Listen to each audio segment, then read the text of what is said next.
Welcome back to the Whitmer Cast, a podcast by the John Whitmer Historical Association. We bring you essays, interviews, panel discussions, and broadcasts related to Mormon history and restoration studies. My name is Jason Smith, and I'll be your host today. In this episode, we bring you an interview with Dr. Kyle Walker about his new book, Sister to the Prophet, The Life of Katharine Smith Salisbury, published by the BYU Religious Studies Center and Deseret book. In this new book, Kyle tells the story of Joseph Smith's younger sister, Katharine. Kyle is an administrator in the Counseling Center at Brigham Young University, Idaho, where he also teaches part-time in religious education. He received his PhD in marriage and family therapy from Brigham Young University. His doctoral dissertation focused on the family dynamics of the Joseph Sr. and Lucy Mack Smith family. He serves as president of the John Whitmer Historical Association. He is the editor of United by Faith, the Joseph Sr. and Lucy Mack Smith family, as well as the author of the award-winning biography William B. Smith, In the Shadow of the Prophet. If you'd like to join JWHA or visit our entire backlog of episodes and journals, go to www.jwha.info. With that out of the way, let's get started. Thanks for being with us today, Kyle. Thanks for having me. To start with, could you tell us just a little bit about yourself? Yeah, I was raised in Southern Oregon and Southern Nevada. Went to school at BYU, studied marriage and family therapy, and work as a counselor at the Counseling Center at BYU, Idaho. As part of my graduate studies, I did a minor in church history, and so I worked with a number of researchers and began my research there during my graduate program. Published a couple of books on the Smith family and a biography of Joseph Smith's younger brother, William. Live in Rexburg, Idaho, and married, have 5 children and 2 grandchildren. So tell us about the book. What prompted you to dive into the research for this book? Well, I wrote a book, United by Faith, published in about 2006. And at that time, I wrote a chapter on Katharine Smith Salisbury for that book. And so I started to get into those sources 20 plus years ago related to Katharine. And I was just surprised how much there was on Katharine when I was doing that chapter. And so I've had it in the back of my mind for a number of years that I gathered a lot of research in doing that chapter. And I thought this story needed to be told. I think that there's just not too many first generation restoration women that you could do a biography of. You know, I would estimate maybe 8 to 12, something like that. And Katharine is one of those that you could really do a full length biography of because she lived so long and left a number of sources, especially in later life, where you could reconstruct her life. So I felt like that story needed to be told. The more I got into it, I thought there's some really good sources here that add to our understanding of some early church history events, Joseph Smith's role in bringing forth the Book of Mormon, some of the migrations to Ohio. Found some new accounts from Katharine that add details to that migration of the saints from New York to Ohio. Some of the saints' clashes with those in Missouri and Illinois. She adds some important insights in those episodes. And I just think she's somebody that's a heroine of the Restoration. I think it's a story of overcoming an inordinate amount of hardship, and she exhibited a lot of grit and determination through those hardships. There's not a lot of work that's been done on Katharine, right? I mean, there's been earlier works that have come out. Yeah, Emma Phillips was an RLDS historian that had contemplated doing a biography of Katharine in the, I think, 1970s. And so as I got into the Community of Christ archives, I found a number of notes from Emma Phillips. She only got as far as doing a book chapter. I think it's in a book called 33 Women of the Restoration. And she didn't include, if I remember right, she didn't include much footnotes in that chapter, probably only 5 or 6 pages on Katharine. And so, but she did do some preliminary research, which was helpful when I began to research on Katharine. And I eventually wrote that chapter that I told you about in the Smith family book. And I've also written a few articles on the Smith sisters and their attitudes towards succession um, in the early 2000s. But other than that, no, not a lot on the Smith sisters um, by way of scholarly work. Well, it's a really fascinating story. What what's the audience that you hope to reach with the book? Yeah, I hope to reach a scholarly audience. I hope that it contributes to our understanding of early restoration history, as well as maybe lay members of various restoration branches who might be interested in this book, and descendants of the Smith family, of Katharine. Many of her descendants are still in Hancock County, Illinois, to this day, and I met some when I was doing research through the years, um, right in the very areas where Katharine lived in the eastern side of Hancock County, Illinois. So I think all of those groups might be interested in this volume. Maybe one of the group is those interested in women's history and the female experience in early church history. We always need more information about women's experience in early church history. I think I mentioned this in the introduction, but um, not a lot of women kept diaries. And so there's a real paucity of information regarding women's experience in early church history. So I think it makes a contribution there for people that are researching female experience in the early church. Yeah, it really does, and that's one thing I want to ask you about is you talk about the important role of women in the book, especially Lucy Mack Smith. Yeah. You want to talk about that? Yeah, Lucy, she's really unique in church history. I mean, she's leading a group of saints. Um, they vote her to lead one of the branches of the church from New York to Ohio, and there she exhibits some great leadership traits. And Catherine's old enough, she's a young adult by that time, and she's witnessing her mother in that role. And if there's any of of Lucy's daughters that are most similar to Lucy Mack Smith, I think it's Katharine, and you see that throughout the book. The ideas, the faith, some of those kinds of things, they just parallel one another. And so I think Lucy had a profound influence on Katharine. And then in later life, I was going to mention Lucy Mack Smith. She also is given this unique opportunity to speak in a general conference in Nauvoo. Uh, it's the only woman I know of that's speaking in a general conference in 1845 in Nauvoo. And in later life, Katharine is playing a similar role. And they both speak about similar issues. They talk about feminine virtues. They talk about the early restoration experiences. And so, in that way, again, uh, Katharine and Lucy, their lives really parallel one another. Yeah, and you also talk about kind of in her younger years how sturdy she was compared to her sister, and that she did a lot of the chores and did a lot of the physical work that Yeah, a lot of the women and young girls didn't do as much. yeah. I mean, it appears that Lucy Mack Smith at one point is dividing labor based on hardiness, where Sophronia is doing a lot of the home chores, where Catherine's doing a lot of the barnyard chores. And so she's milking the cows, a chore that she relished and will do up until within 24 hours of her death.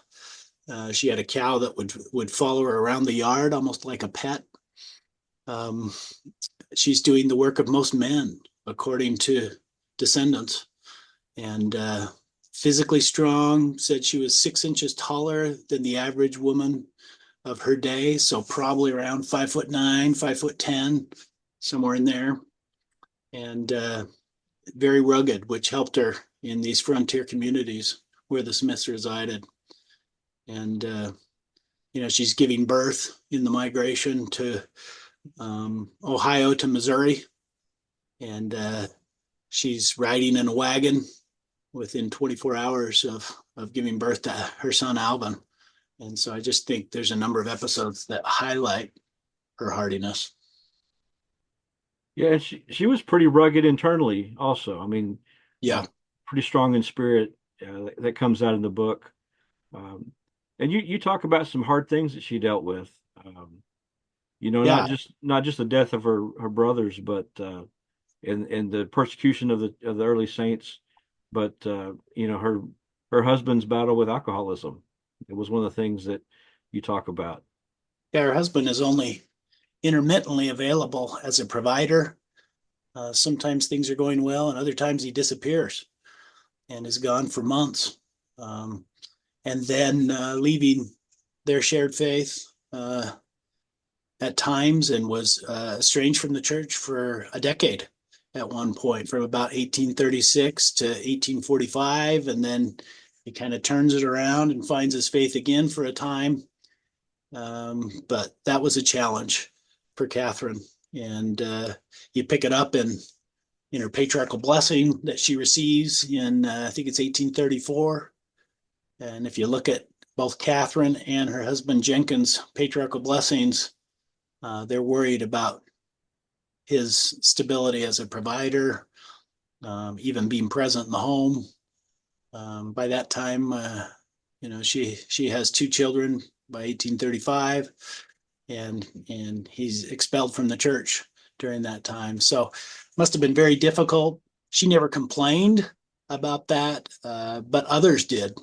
Others talk about that, including members of the Smith family, and how upset they are that in 1836, about the time of the Kirtland Temple dedication, he abandons the family for a matter of at least weeks, if not months, and leaves her without any food, without any wood to heat the home.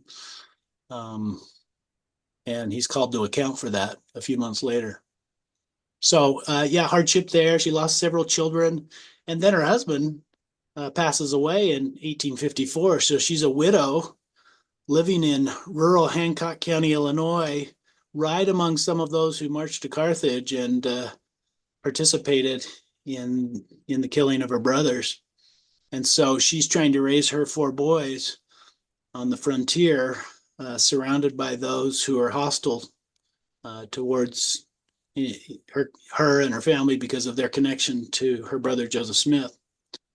And so she showed a lot of grit and determination during that time period as well. Yeah, and after the death of her brothers, you talk quite a bit about her and the succession crisis, uh, Uh-huh. and the sisters kind of um, stay distant from joining any of the factions for a while. Yeah, I think William has some influence there, and I talk about that in the book a little bit. William comes back to Nauvoo in 1845. He's in the East, serving as sort of a president over the Eastern branches, and so he's not there for a full year after brothers are killed. And then he comes back and kind of clashes with leadership during that summer.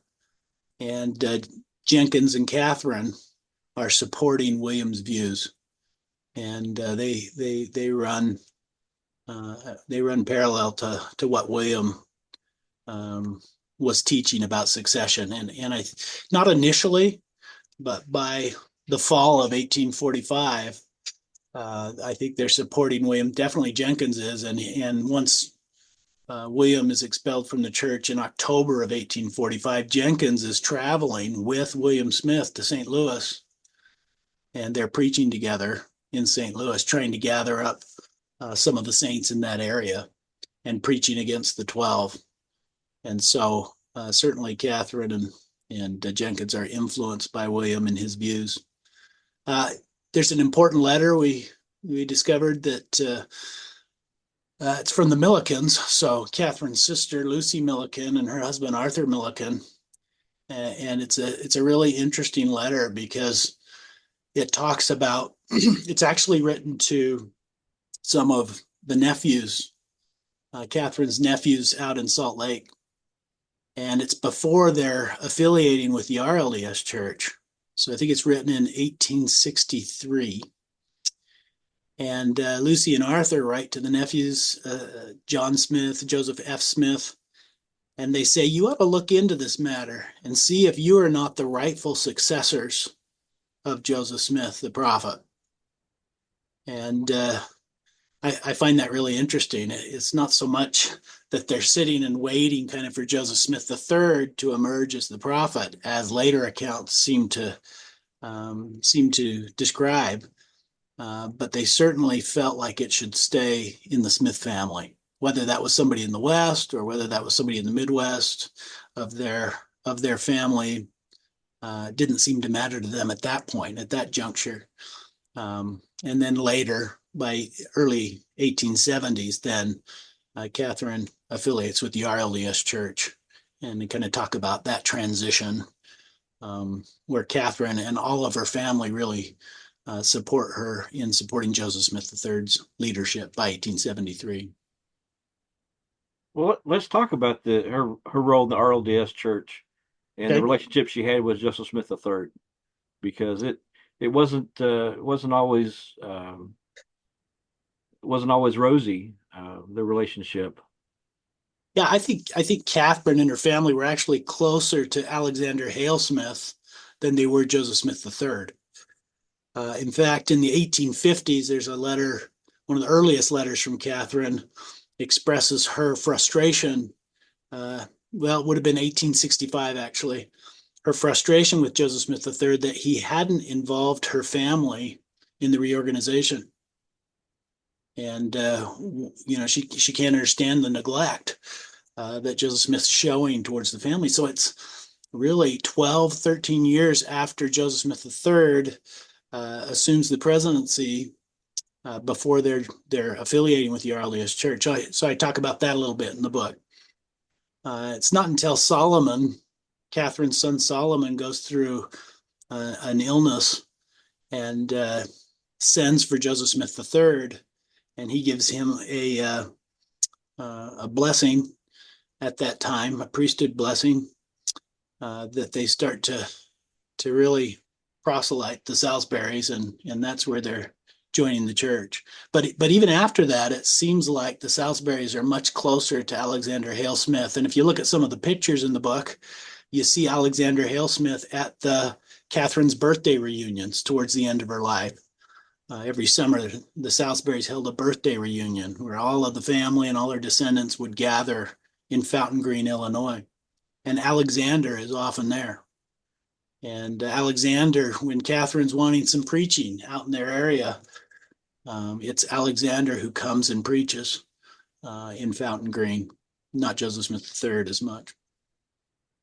And she ultimately becomes a pretty prominent figure in the RLDS Church in her opposition to Brigham Young and the saints in the West. Yeah. Joseph Smith III then utilizes Catherine's experiences to uh, deny polygamy. So Catherine will say, I wasn't aware of Joseph Smith practicing polygamy at Nauvoo. Of course, she didn't live at Nauvoo. She was down in Plymouth, Illinois, but she denies that. She signs an affidavit, and Joseph Smith III will utilize that um, as a basic tenet of the restoration. In fact, RLDS tour guides will continue to use Catherine's testimony and affidavits into the 1940s, 1950s as part of their tour in Independence, Missouri, and Nauvoo and other places, other sites. She also will deny that she or her sisters or her mother ever supported James J. Strang, something that William Smith had promoted during the late 1840s, that the whole Smith family was supporting James J. Strang, and she denies that. And then she also talks about the other one she talks about is that the Smith family did not know Sidney Rigdon before the Book of Mormon was published. And so all of those pieces Joseph Smith III utilized and published. She does express some animosity towards Brigham Young at times. One of the things she'll talk about is she felt like leaders in Salt Lake were profiting off of Lucy Mack Smith's biography that they published. And so I think some of the Smith family members, including William at times, felt entitled to monies for some of those church publications. And, that even spills over into Emma and Brigham Young's relationship too, I think, at some level. And so there's some animosity there. And yet she writes Brigham Young in the 1870s and asks for money to build a home in Fountain Green. And Brigham Young will send her the money to build that home. But interestingly, Catharine's descendants will say that Brigham Young had sent that money for her to migrate to Utah. So there's some different interpretations of that money. But if you look at the sources, and I highlight these in the book, Brigham Young sent that money for her to build a home and then sends additional funds for her to purchase land. So she has 40 acres next to her little home that she built in the 1870s. And you have these nice letters written to Brigham Young from Katharine. My gratitude to you seems unbounded for your generous gift. And so I talk about in the book that I think for Katharine, there's a more nuanced relationship with those leaders in Salt Lake than we've previously known. William remains hostile. William Smith remains pretty hostile towards those in Salt Lake. But Katharine, at least in her in-person interactions with missionaries from Utah and with church leaders, she has a warm relationship, even including them at times as part of the church and part of her faith, which I find interesting. So maybe her public rhetoric was more harsh than her in-person interactions. And I highlight some of those interactions in the book, including those with her nephews who were crisscrossing Illinois on their way to missions and things. So I want to ask you, Kyle, what were some of the more surprising things that you learned while doing this research? Yeah, one thing I learned was that Katharine always distinguished between the first vision and Moroni's visits, something that other family members like William didn't always clearly delineate. And so I thought that was interesting. Her account of retrieving the plates, when Joseph retrieves the plates, Katharine indicates she's the first person to take those from Joseph and put those on the table.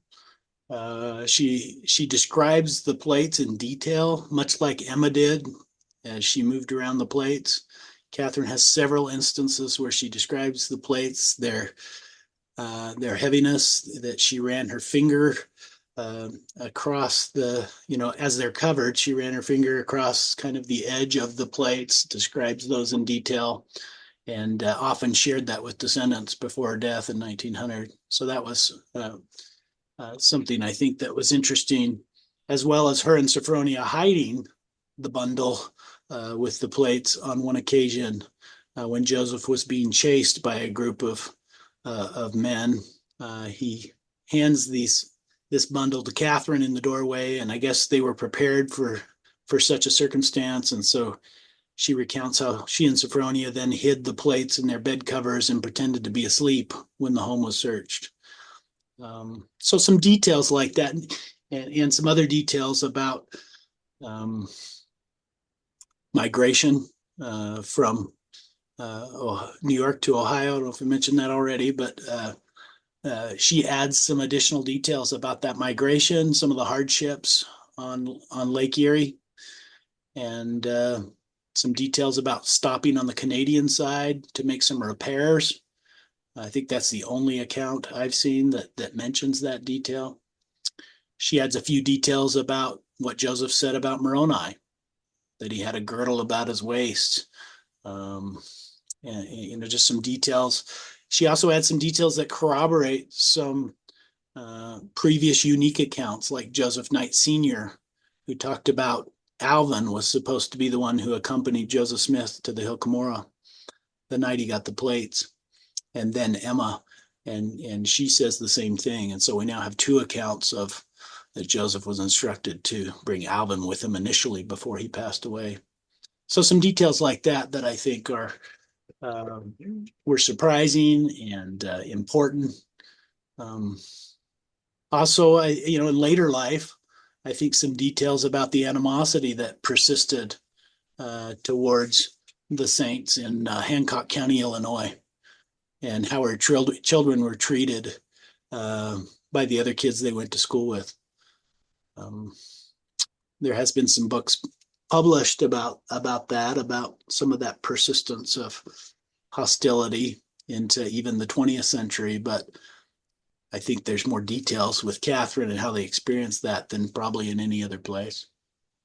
What kind of hurdles did you have to jump through to? I noticed a lot of the pictures in the book were taken by you, so you must have done a lot of field work for this. And Yeah, yeah, tracking down cemeteries in rural Hancock County and like Solomon, where Solomon's buried. Her son Solomon is just in the middle of nowhere in eastern Hancock County. I mean, you wouldn't even know a cemetery is there on these dirt roads in eastern Hancock County. But yeah, one of the limitations maybe of some of these sources is that most of them are later in life, and so decades after some of these events have happened, and yet she's not just recounting what she's read in what's published, like her mother's history. I mean, there's aspects sometimes that mirror what her mother said, but other times she's adding a number of unique details to some of these events. But they are later in life, and so I think I make that point in the book as well. Acquiring the original letters took some time to track down. Most of those are in the Community of Christ archives, but a number are in the Church History Library in Salt Lake, where she's communicating with LDS leaders. And they're not organized in such a way that they're easy to access. I'll just give you one example. George A. Smith, her first cousin, is trying to gather genealogical information from the family. And so he writes Katharine asking her to send this family information and the birth dates and deaths of all her children, which I thought was a very important source. So I see this mentioned, but I can't find the original letter. But I found a detail that said George A. Smith recorded this in his father's history. Kind of a strange place to record it. And I couldn't find it. And so Mark Staker was instrumental in helping me track that down. And so we at least found, we can't find the original letter that Katharine sent, but we have the source of George A. Smith recording what was written in that letter in his father's history. And that really helped me to nail down some dates of several of her children that passed away early. And but that took some time to track down. So that was a stumbling block for a time to track down some of those sources. how long have you spent working on this project? Well, like I mentioned, I did the chapter for that United by Faith book on Katharine. So early 2000s, I was researching on the Smith sisters during that time. I didn't get serious about writing the biography till probably 5 or 6 years ago, and I had this information that I've held on to for 20 years, but really pulling that together and getting serious about this probably 5 years ago, and just felt like this story needed to be told. And so it's been a long process, but I think a good story that I felt like would be important. If you could go back to when you started working on this, on the Smith family, um, what would you tell yourself if you go back in time and Yeah, the story was better than I initially anticipated. That there was more there than even when I did that chapter back in 2006, and that it would be a wonderful adventure into women's history in the early church, which I've really enjoyed tracking down sources and again, there's not that much information, but what has been written was very interesting, and then how Katharine fits into that, um, into women's history. So long process, but a story worth telling. what would you tell someone that was looking to do similar research? Yeah, maybe I'll talk about the Smith family. Like I had somebody come to me and say, "Oh, I want to do a biography of Samuel Smith," and uh, and I said, "I don't think you're going to be able to do a biography of Samuel Smith." Somebody did a thesis on Samuel Smith once, but there's only a few Smith family members that you could really write a biography of: Catherine, William, Hiram, Joseph, and Lucy Mack Smith. And the others, you really, I mean, you might be able to do a book chapter, which I did on some of the other children, but you're really not going to get to know Samuel Smith very well from the surviving sources. He kept a journal, but it's more like just dates and places he traveled, very brief. You're not going to get to know the person. But with Catherine, there's enough that survived. She lived long enough. She lived longer than any other Smith family member that she left that history. And that's the only Smith sister you could really do a biography of. And so, in a sense, the book is kind of a 3-for-1. Yeah, because I talk about Sophronia and Lucy and her sisters, and I tie that into the book. Um, but there's just not a lot of information on those sisters to be able to do much more than a book chapter. And so I think I'd share that with somebody who wanted to research the Smith family or wanted to do something on, say, Don Carlos or Samuel, some of the other siblings, or Lucy Milliken or Sophronia. What we've got is about what's there in what's been published. What's the primary thing that you want your readers to take away from the story of Catherine? Yeah, probably her